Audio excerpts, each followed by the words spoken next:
So now look at all of the different lymph nodes in the cervical area, what you call the throat area. Now, people that always got a lot of mucus in their throat, or always and gotta spit up mucus, or you wake up in the morning, you gotta cough, and when you cough, you hacking up mucus, you are backed up cervically. The reason why you're backed up cervically, because you're eating mucus forming foods. You're eating acidic forming foods. You're in a toxic environment. You're putting things inside your body that's not supposed to be in your body. And this mucus is starting to coagulate in the throat area. That's what messes up the thyroid. When mucus show up, calcium coming. Mucus, calcium, and acids is a disaster waiting to happen. That's what you call crystallization, calcification, or solidification. And the only way you can break that up is with hydration. The heart and the thymus gland is right here. This is called the subclavian duct. Now look on the subclavian duct, y'all. You see all of these different lymph nodes? Because it's connecting to what? The heart and the thymus gland. Remember, the lungs is the pump for the blood. The heart is not a pump. The heart is a valve mechanism. That's the reason why if you bust open the heart, you see actually valves and chambers in the heart. The heart don't pump. The heart beats due to something called the sinoatrium. The sinoatrium is an impulsive regulating system to open up the valve doors to release the flow of blood. What pumps the actual blood throughout the body is the lungs. That's why if you stop breathing and if you suffocate, your blood stops flowing. But that's a whole nother topic. Now you see, now we're getting down to the spleen. Even on your stomach, you have lymph nodes. Now what I wanted to show you is in the middle of your stomach that's connected to the thoracic duct, you have something called the cisternal colli. Now, the cisternal colli is one of the biggest lymph nodes in the body, and it sits directly behind the intestines, y'all. It says the cisternal colli is an abdominal organ of the thoracic duct. It said it receives a bilateral lumbar lymphatic trunk. It is located in that space. It says to the right side behind the abdominal aorta. Now, this moves your lymph.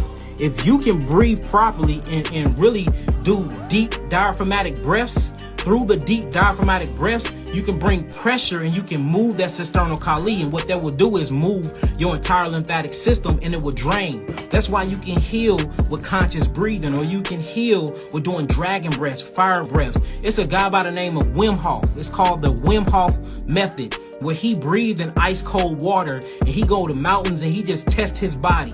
He know how to activate his so-called immunological system within 2.3 seconds just by doing certain types of breath mechanisms, because he know how to move and activate the cisternal colli. Deep diaphragmatic breathing. I call it box breathing, where you breathe in 1, 2, 3, 4. Always breathe in through the nasal passage. You're going to hold that breath after you breathe in for 4 seconds for 1, 2, 3, 4. You exhale 1, 2, 3, 4. Always exhale out of the mouth, and then you hold again 1, 2, 3, 4. 30 of them when you wake up, 30 of them after each meal, and 30 of them before you go to sleep. That automatically start moving your lymphatic system. Now, once you go down from the cisternal colli, the gut is such a big organism, and since the gut is the first brain, you got the cisternal colli that's cleansing the gut, and then you have something called the Peyer's patches. Now, the Peyer's patches is right on the side of the sigmoid colon, and that's what cleanses the large intestine. So the cisternal colli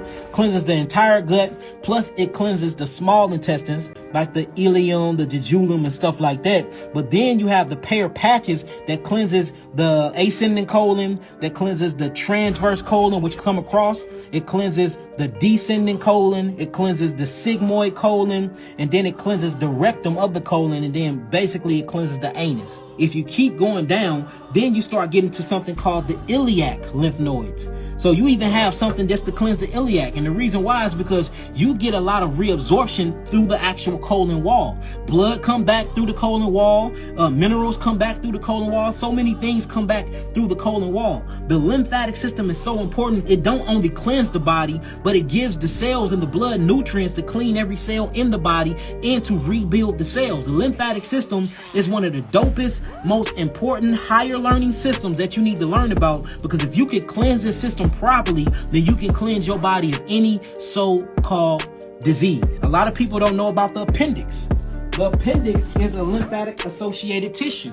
Now, you have to ask yourself, why is the appendix a lymphatic associated tissue? And notice a lot of people get their appendix removed because the appendix is inflamed. Well, the appendix is inflamed is because all of the different bacteria gets trapped in the appendix because you're backed up lymphatically. If you can actually move the cecum that's above the appendix and allow that bacteria to flow out, yes, your appendix create bacteria.